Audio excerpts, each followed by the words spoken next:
Lahat na lang pinagsisilusan mo. Pati nanay ko, binilak mo. Ano ba yan? O baka naman kaya nagagalit ka kasi babae mo yun. Babae?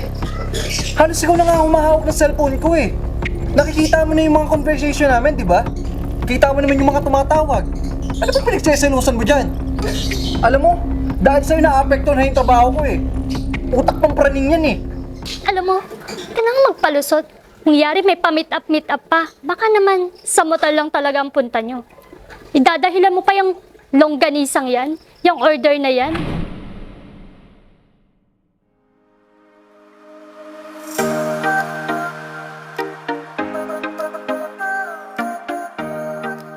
Ay naku, Beshi, oo, lahat na ng babae pinagbablock ko na. Ay naku, ewan ko ba dun, bakit kailangan pa pag-a-add yung mga yun? Kakaloka. Isa? Isa? Sige, Beshi, mamaya tawagan kita. Bye! Sino naman ba yung kausap mo? At saka, bakit hindi ko makontak si Carla? Ha?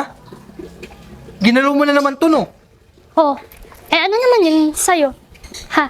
Ano pa naman yan, Isa? Hanggang ngayon ba? Sino ba si Carla? At bakit naggagaganyan ka? Umorder ako din ng langgonisa. Pangulam natin, ano bang problema doon? Lahat na lang pinagsisilusan mo. Pati nanay ko, binilak mo.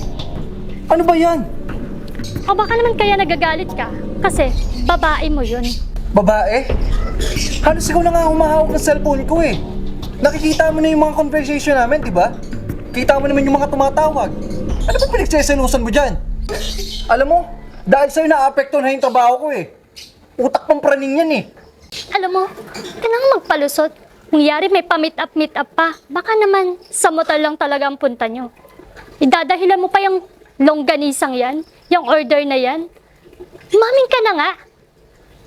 Baka aaminin ko sa'yo. Alam mo, walang pupuntahan tong usapan na to. Tsak ka na nga, magtatrabaho na ako. Hindi na lang nakadenay, hindi na lang aminin, babae niya yun.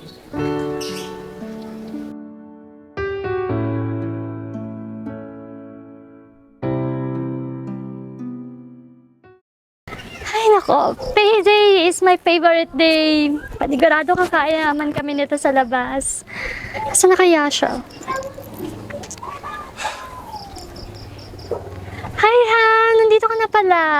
Ano, tara na, kain na tayo sa labas. Payday ngayon. Nangasar ka ba? Ha? Alam mo ba ang ginawa mo? Excuse me? Wala akong ginagawa. Ikaw nga tong dadating dito nakasimangot tapos ngayon sabihin mo may ginawa ako. Wala na akong trabaho dahil sa'yo. Tsaka, ano naman? Bakit akong sinisisi mo? Di ba ikaw nagtatrabaho? Hindi mo ba tinitingnan yung mga binablock mo, ha? Hindi mo tinitingnan? Na-block mo yung boss ko. Pagdating ko sa office, galit na galit sa akin. Literal na galit sa akin. Kinokontak ako maigi. Alam mo kung bakit? May hinahabol pala sila ng report. At yung hindi ako na-contact, halos binuhos lahat ng galit sa akin doon. Good news! Wala na akong trabaho nang dahil sa'yo. Anong gagawin natin ngayon? Saan tayo nakukuha ng pantustos? Sobrang praning mo eh. Na pati trabaho ko, dinamay mo. Ano? Ano ngayon? Sa sobrang selosa mo, ano gagawin natin ngayon? Ha? Kung ganyan ka ng ganyan, alam mo ang gawin mo?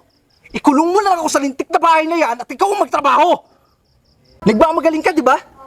Eh di ikaw na gumawa!